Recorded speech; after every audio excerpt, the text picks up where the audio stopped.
Okay, this will be your introduction to the lunge mine, aka the shirobatsurai, 1840s anti-tank shape-charged weapon. I know that was a lot of words, but to simplify, we'll put lunge mine,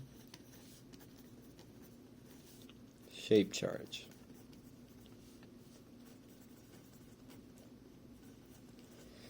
So, basically, before we actually get into how this thing functions and works, we're going to first have to explain the basic principle of a shape charge. In order to do that, we'll be going over explosions and shock waves. So, when an explosion happens, two things happen. I know that was confusing. That was weird. Alright, so when you first have an explosion, from some sort of TNT device, always followed with time after that explosion, you have the shock wave, otherwise known as the pressure wave, around the explosion. This is because the air is quickly being heated up and pushed out of the way of the main explosion, which is happening here, right? And this shock wave is what you feel 400 feet away from a very small dynamite explosion. Like, this boom, like this shockwave's gray, is, it can be defined as the base of the explosion. Base as in BASS, right? And the basic principle of a shape charge is that you have basically a kind of like conical metal piece, something like this, right? And if we want the explosion to go this way, we would reinforce the sides, because a shape charge, or the shock wave, will try and find the easiest way out, sort of like a lightning strike. And we're going to make this armor in the front less durable, so it's going to be very thin, right? And so inside, we're going to have our explosive. That's our explosive. And so basically what happens is, because it's reinforced on the outside and we have this really thin piece of metal here, it will then go out this way. And the shockwave created from this will then impact itself, bounce around in there, and then come out the front. And then you'll basically have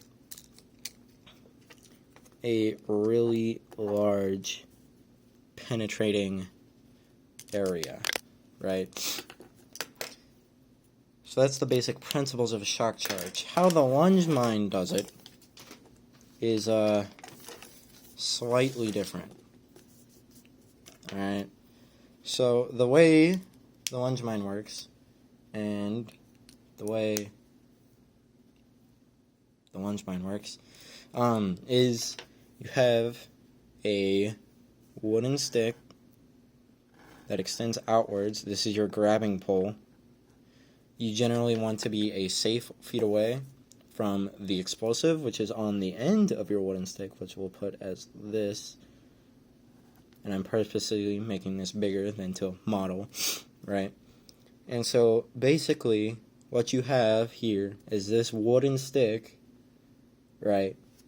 You have a safety pin here that holds in a striker, which is this right here. And that safety pin holds that striker from moving. Or, sorry, my bad. That's really bad. That's also really bad.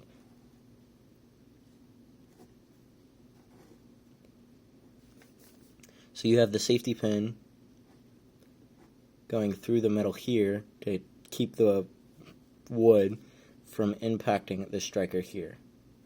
Let me do that in a different color. So This is the striker, right? And so basically, then you have, let me extend this more, so that way, right? And then you have a separating chamber, keeping the striker from the explosives. And then in here, you have a primer, right? And this primer is the one you'll commonly find in bullets. Basically, it's just a little, like, capped size thing. Kind of looks like if you flatten a Tic Tac. And then it's got a chemical compound in there that when strucken quick enough and hard enough, it will create a small explosion. And the way this small explosion works in our example, the lunge mine, is in the lunge mine, we have, this is our thin piece of metal, this is our reinforced, as we can see earlier in our example here, right? And so in here, you have this sort of design. I'm going to keep my paper from moving. And it looks something like this, right? You're like, why would you have that design when that one works just as well? Well, we have this design because the explosives all go in here, right? And I'm going to redraw this slightly larger so that way you can get a better idea of how this works.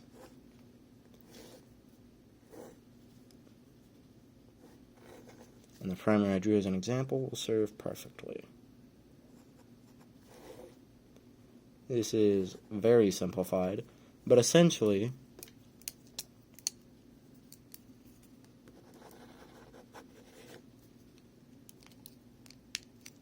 there's our explosives.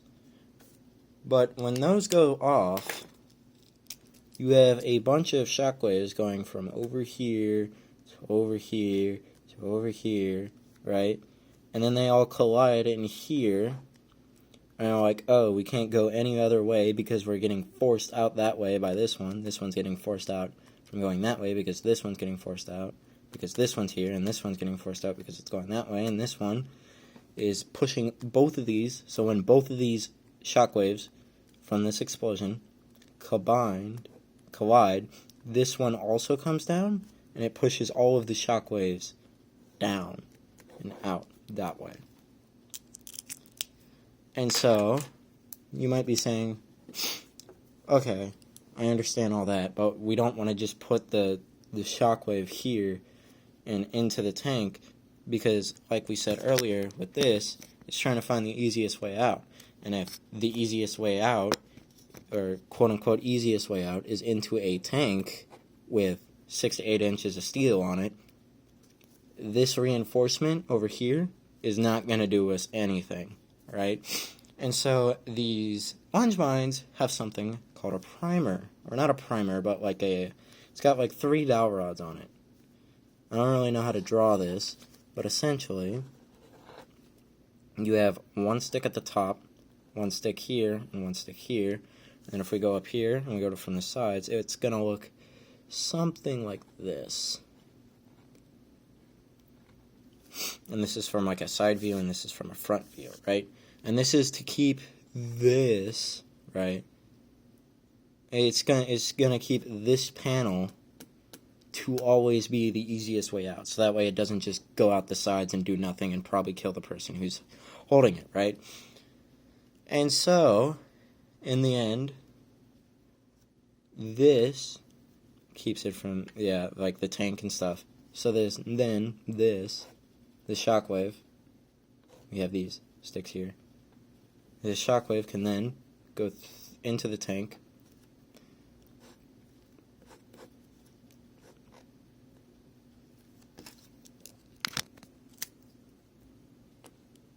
That's our shockwave, that gray arrow. And pierce through all of these because that's just how powerful it is. And that is, in short, how a lunge mine works.